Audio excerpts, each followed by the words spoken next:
Dans cet évangile, c'est simple. C'est simple de voir de quoi il s'agit. En fait, ce qui va compter pour Jésus, c'est de montrer que ce n'est pas un esprit. Vous savez, ils ont peur parce qu'ils croient que c'est un esprit quand il est ressuscité. Alors, comment il va faire pour éviter qu'ils croient que c'est un esprit? Eh bien, il va montrer d'abord ses plaies, il va demander de le toucher, et puis au cas où ils auront encore un doute, parce qu'ils ont encore des doutes, il mange un poisson. Donc, en fait, ce sur quoi je vais vous parler aujourd'hui, c'est ça. Un point très important de notre foi. Il s'agit non seulement de croire que Jésus de Nazareth est ressuscité, mais ce n'est pas seulement un esprit, mais que c'est vraiment en chair et en os, mais aussi de croire que ce destin du corps, qui est notre corps, c'est un destin inouï, mais c'est aussi pour nous. C'est une des pierres angulaires de la foi chrétienne. Donc, ceux qui vont se faire baptiser aujourd'hui, c'est un point très important de notre foi, qui fait partie de notre credo. On dit, je crois dans la résurrection de la chair, pas seulement spirituelle, d'un esprit. Alors aujourd'hui, je voudrais partir en 3 points, vous montrer que, d'abord, ça a été ridiculisé.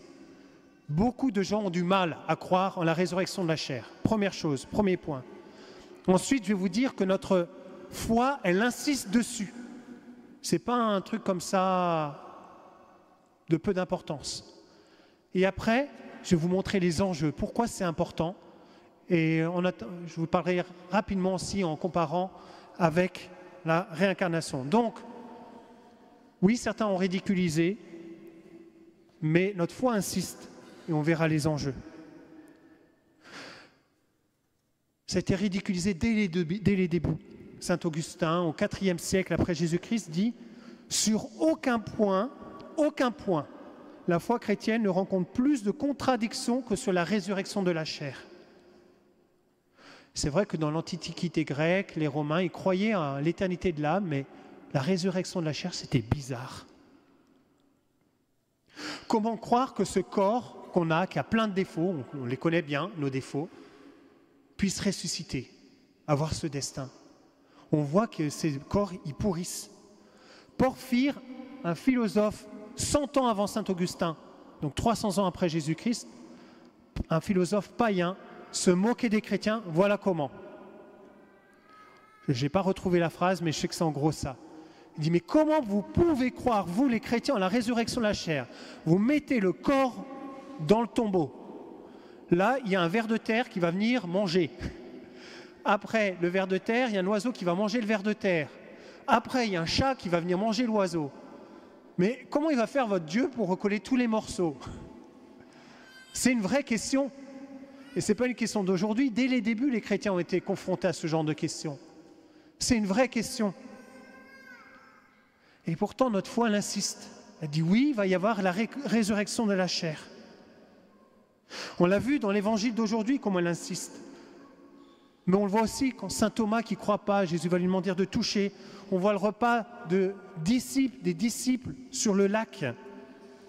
Ça n'est pas un esprit. Il faut le constater. Il faut voir ces cicatrices de la résurrection, de la crucifixion, sur Jésus.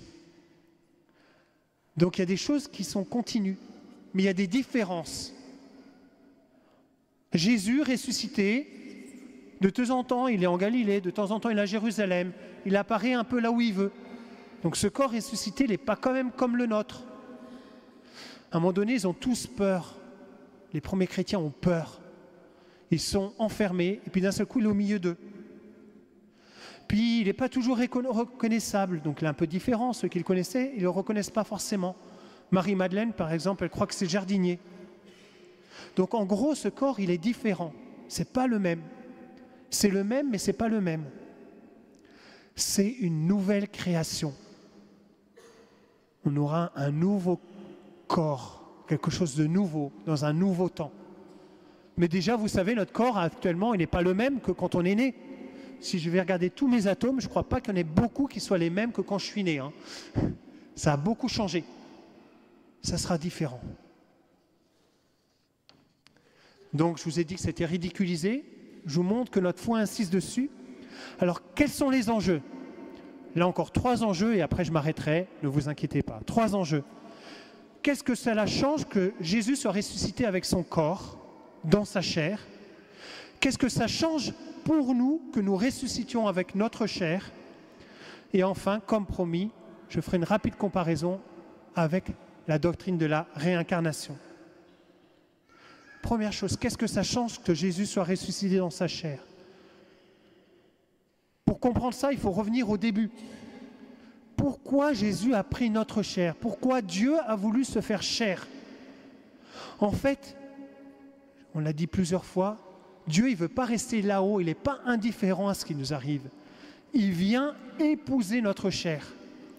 Et ce n'est pas pour faire semblant, ce n'est pas pour quelque temps, comme ça, puis il revient, puis c'est comme si rien ne s'était passé. Il l'épouse pour toujours. Dieu, il fait alliance avec nous pour toujours. Son amour, c'est pour toujours. Et donc, ce qu'il a pris de nous, de ce que nous sommes, il le garde pour toujours. Il ne le jette pas à la poubelle.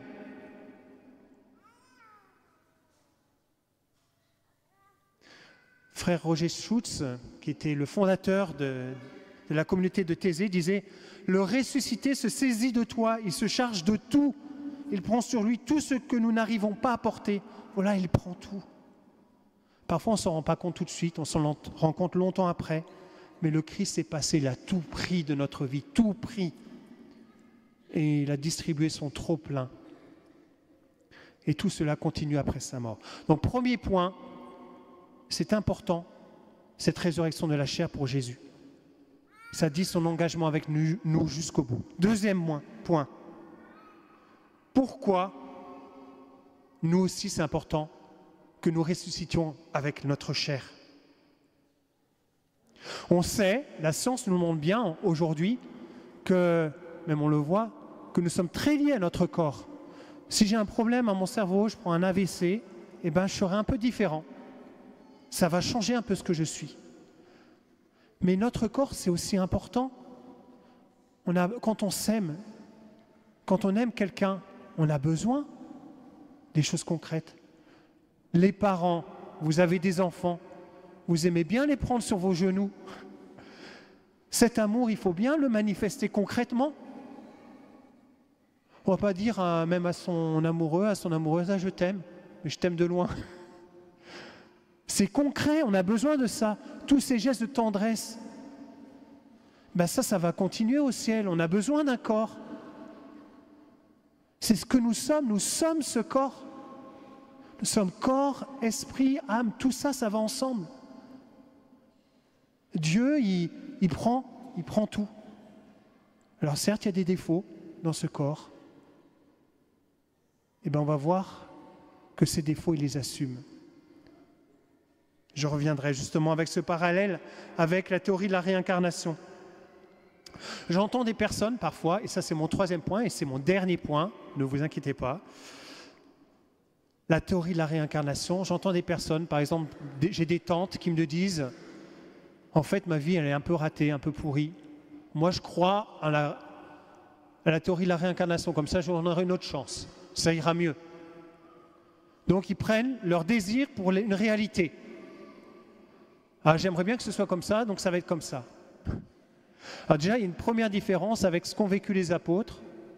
Les apôtres, ils n'ont pas pris leur désir pour une réalité, leur désir que Jésus soit ressuscité pour une réalité. On voit qu'ils résistent, qu'ils ont eu des doutes, ça a été difficile pour eux de croire à ça. Ce n'est pas le fruit de leur projection, ils ont vraiment résisté, c'est ce qu'on voit aujourd'hui, même dans l'Évangile, ils disent qu'ils ont eu des doutes. On connaît saint Thomas qui ne voulait pas croire. Si vous lui prenez l'évangile de saint Matthieu, le dernier récit de l'évangile, il apparaît en Galilée, les disciples ont dit, mais il y en a qui doutaient encore. Il montre qu'ils ont eu du mal à le croire. Il a fallu beaucoup d'apparitions pour qu'ils commencent à croire et que ça change leur vie et qu'après, ils puissent transmettre, témoigner de ce qui les a animés, que ça changeait tout en fait. Et je crois que si certains d'entre vous se font baptiser aujourd'hui, c'est que ça va changer votre vie. Autre parallèle, autre petit point que je voudrais dire par rapport à la réincarnation. Si vous disiez ma vie est ratée, ben, je vais avoir une nouvelle chance, dans la théorie de la réincarnation, c'est plutôt une mauvaise nouvelle si vous vous réincarnez.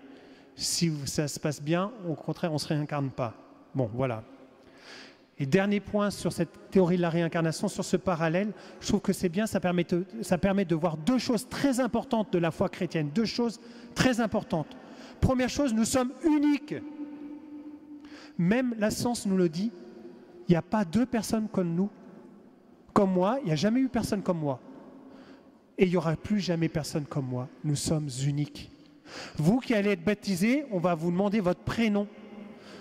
On dit que Dieu, il connaît chacun d'entre vous par votre nom. Il y a un nom unique pour chacun. Nous sommes tous uniques. Même des vrais jumeaux sont uniques, ils sont différents. Il n'y a personne pareil. Et c'est tellement sacré, c'est pas jeté à la poubelle. Dieu, il ne va pas recommencer à zéro. Tout ce qu'on a vécu, c'est pas jeté à la poubelle. Dieu est le plus écolo. Nous, on a un jouet, il est cassé, on le jette à la poubelle, on rachète un autre. Dieu, même quand sa création elle est cassée, il va la réparer. Il vient la réparer. Il ne jette pas à la poubelle. Nos blessures, nos échecs, ce qui ne va pas dans notre vie, Dieu va l'assumer. Dieu va le sauver. Je peux avoir des problèmes physiques. Eh bien, je ressusciterai, on verra les marques. Comme sur le ressuscité, on voit les marques, on verra les marques. On sera capable de nous reconnaître. On nous reconnaît souvent nos défauts. Vous voyez, moi, j'ai un grain de beauté énorme, là. Eh bien, tout le monde me reconnaît. Eh bien, je crois que je l'aurai encore au ciel. Et tout le monde me reconnaîtra. Jésus, on le reconnaît à ses stigmates. Eh bien, avec ces stigmates, on le reconnaîtra encore. Mais ces stigmates ne saignent plus. Ce qui nous a fait mal sur notre terre ne nous fera plus mal. Même nous en serons fiers. Elles diront beaucoup de l'amour de Dieu. Même les blessures de notre cœur, de notre vie, seront sauvées par le Seigneur. Et nous en serons fiers. Parce que nous serons fiers de ce qu'a fait Dieu pour nous. Donc ça, c'est vraiment important. Dieu ne jette pas à la poubelle, nous sommes uniques. Et on peut espérer en ce Dieu qui vient tout sauver. Et quelle chance que nous ne recommençons pas à zéro. Quelle chance que cette chair même soit sauvée. Quelle chance que cette résurrection de la chair. J'ai fini. Et maintenant, vous serez capable, si quelqu'un vous interroge, de répondre, mais quel est l'intérêt de la résurrection pour la chair? Vous direz, mais oui, je sais, il y en a qui ridiculisent ça, mais c'est tellement important pour notre foi. C'est tellement important parce que ça dit l'amour de Dieu pour nous, qui s'est engagé pour toujours avec nous dans notre chair. Ça dit le prix de notre vie aux yeux de Dieu et qu'il sera capable de tout racheter, qu'il ne laissera rien tomber. Alors nous avons un Dieu magnifique, qu'il est beau notre Dieu, qu'elle est belle notre foi. Et vraiment, vous qui vous faites baptiser aujourd'hui, j'espère que vous aurez encore l'occasion de la découvrir, qu'elle est belle notre foi. Amen.